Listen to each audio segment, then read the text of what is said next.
Welcome back, everybody. Time for your morning news now. The Packers on Monday Night Football last night beating the LA Rams led by Baker Mayfield. It was a game the Packers were expected to win. A.J. Dillon was a force in the victory. Not one, but two rushing touchdowns on the night. Quadzilla in full force. Just imagine trying to tackle him in frigid Green Bay temperatures. 24-12 is your final. Packers, of course, still need to win out and get some help if they want to make the playoffs in a few weeks.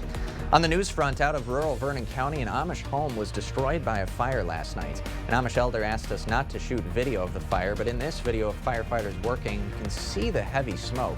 The fire chief says winter weather caused several problems. It took longer than normal to reach the home on Runge Lane because of slick roads. And once they arrived, 3 trucks got stuck and couldn't get close enough to the house, which was then fully covered with fire.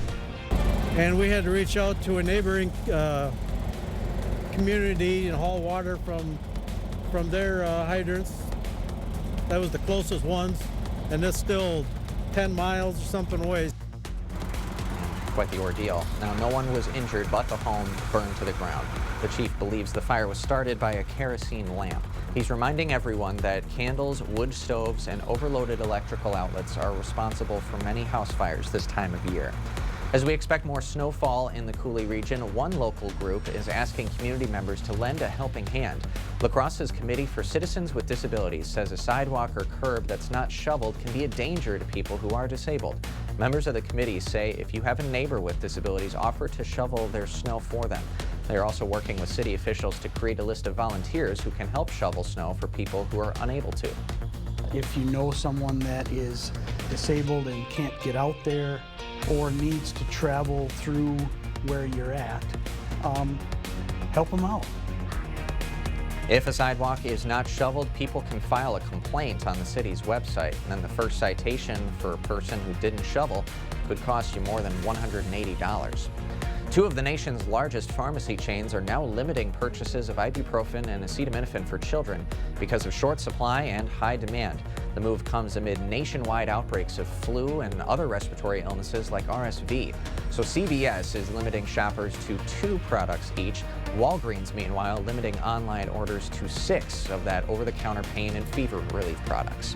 Staff at Mayo Clinic Health System are stepping into the future. On Monday, they walked through the new La Crosse Hospital virtually. The staff toured patient, labor, and delivery rooms. Now, Mayo Clinic has used virtual technology before, but not to this degree. And unlike traditional hospital construction planning, nurses are now able to get hands-on experience early on. I think the hidden piece behind all of this is that it gets a lot more people engaged on the project that wouldn't otherwise be engaged, and it starts to get them to look at the floor plans and the building and the spaces they're going to work in. At the end of 2024. Caledonia Street is finally a historic district. Between the 1880s and 1960s, Caledonia Street was called Old Town North. It was a commercial hub for the city's north side and home to a theater called the Riviera. City planning officials say historic designations bring in more patrons for businesses, and downtown La Crosse is a great example. The man who helped Caledonia Street get its new official title says it's time for Old Town North to get the recognition it deserves.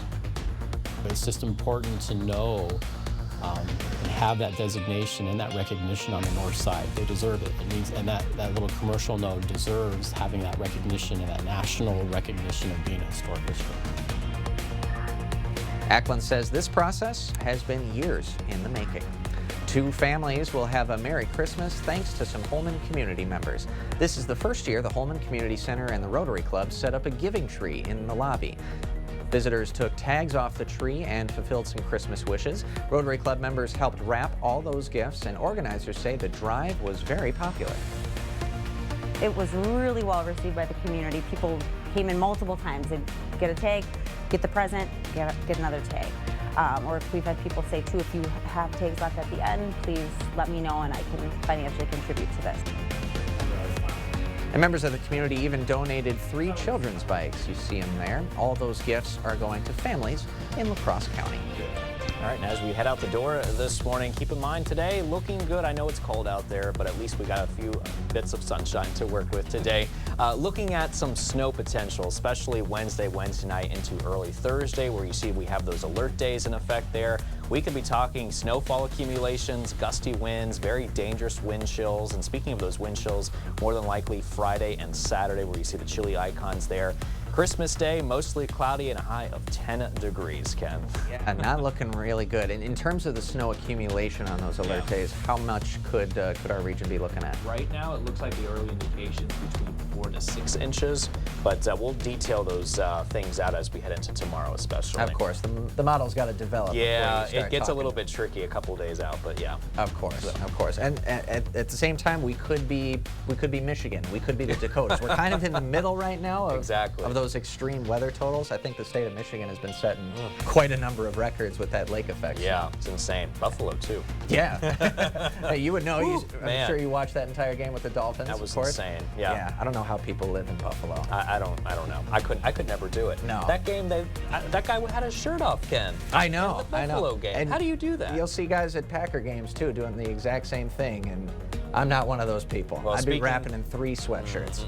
Couldn't do it. I'm so glad that Packer game is in Miami. Yes, absolutely. I think Which, by the way, we're winning. I'm just saying. Okay, we'll get to that later in the week. We got something special cooked up for that, so just you wait. All right, thank you, Derek. And don't forget to keep up with the news of the day on news8000.com. We'll see you tomorrow.